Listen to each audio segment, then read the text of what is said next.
First, let me show you a kind of diagram called a flowchart. In a flowchart, you start at the start box, and then you follow the arrows to the other boxes until finally you get to the end box. You can take a different path depending on different conditions. A flowchart is a good metaphor for how the execution can move around your program. For example, this flowchart shows you a decision-making process for what to do if it's raining. You can put your finger on the start, then depending on answers to these yes-no questions, you can move around until finally you get to the end box. Instructions called flow control statements can decide which Python instructions to execute under which conditions. But before you learn about flow control statements, you first need to learn about how to represent those yes and no options. This involves three things: Boolean values, comparison operators, and Boolean operators. Remember, we've already seen values and operators. Here we're just introducing some new ones, but it's the same concepts as before. The Boolean data type has only two values, true and false. Integers and strings effectively have an infinite number of different values. You can just keep making them longer and larger and larger.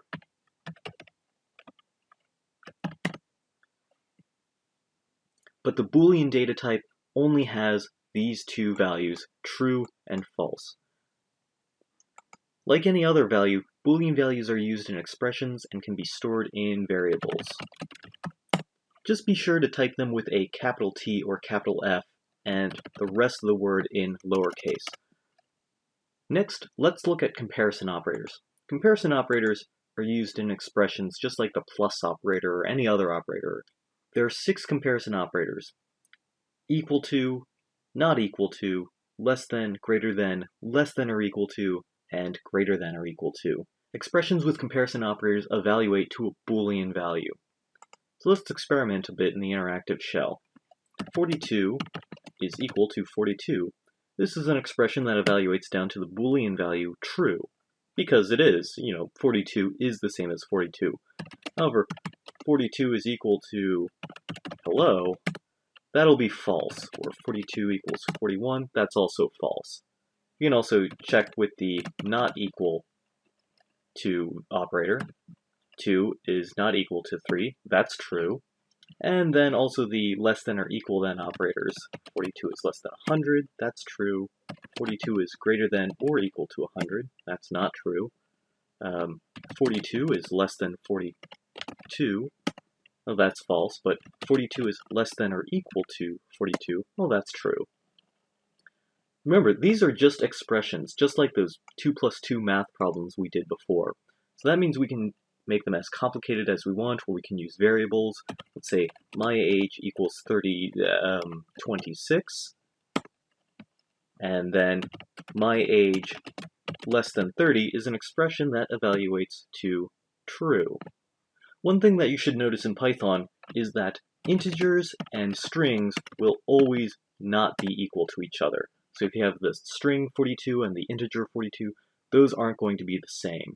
So even if the string has a number in it, it's still a completely different thing from any integer value. However, float values and integer values can be equal to each other. You might have noticed that the equal to operator has 2 equal signs, while the variable assignment operator just has 1 equal sign. It's really easy to get these two confused, so here's a good trick just to remember which is which. You can always think of the comparison is equal to operator as being 2 characters, just like how the is not equal to operator is 2 characters, the exclamation point and the equal sign. There are also 3 Boolean operators, and, or, and not. You might have used them in search engines. So let's do some experiments in the interactive shell with the AND Boolean operator.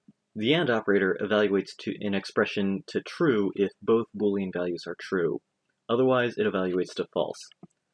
So something like true and true will evaluate to true, but if one or both of these are false, then the entire expression evaluates to false.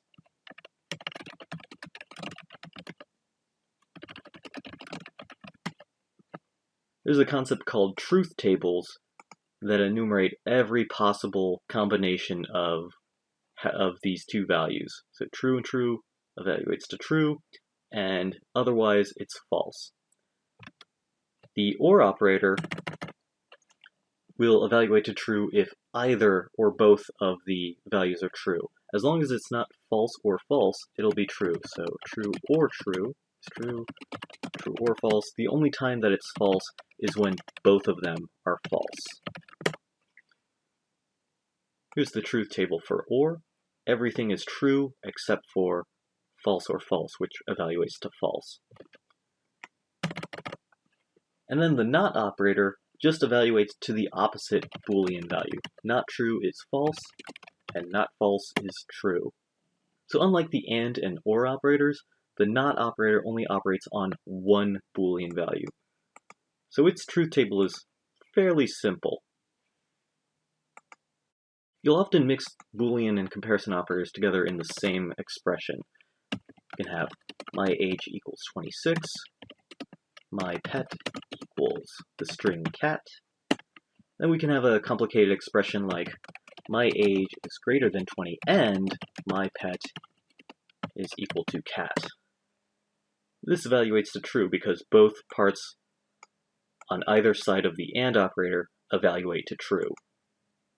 And that's it for this lesson. We now know everything we need to start covering flow control statements in the next lesson. Just to recap, the two values of the Boolean data type are true and false. That's with a capital T and capital F. The 6 comparison operators are equal to, not equal to, less than, greater than, less than or equal to, greater than or equal to. The equals operator is the comparison operator. This has 2 equal signs, while the single equal sign operator is the assignment operator. That's used in assignment statements like spam equals 42 to assign the value 42 to the variable spam. The 3 Boolean operators are AND, OR, and NOT. AND is true if both sides are true, otherwise it's false. OR is true as long as anything in it is true. It's only false if both of them are false. And the NOT operator simply evaluates to the opposite Boolean value.